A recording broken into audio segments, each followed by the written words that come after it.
ఏదైతే fee reimbursement ఇది ఫిబ్రవరి వచ్చేసింది.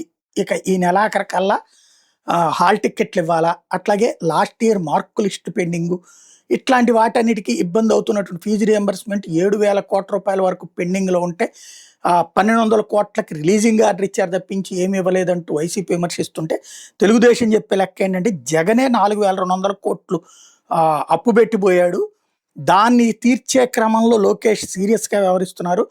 2025 జనవరిలో 788 కోట్లు జగన్ అప్పు పెట్టిన దాన్ని తీర్చారు. 22 మార్చి 2025న 600 కోట్లు ఇచ్చారు. అక్టోబర్ 2025 400 కోట్లు రిలీజ్ చేశారు. 10th ఫిబ్రవరిన 2026న 1,200 కోట్లు, టోటల్గా 1,204 16 6 అంటే 22 28 22 29 దాదాపుగా 3,000 కోట్ల రూపాయల దాకా తీర్చుకొచ్చారు జగన్మోహన్ రెడ్డి పెట్టిన బకాయిల్ని అన్నటువంటి విషయాన్ని ఇప్పుడు లోకేష్ టీం ప్రొజెక్ట్ చేస్తుంది. తప్పుడు ప్రచారాలు వైసీపీ చేస్తుందని విమర్శిస్తోంది.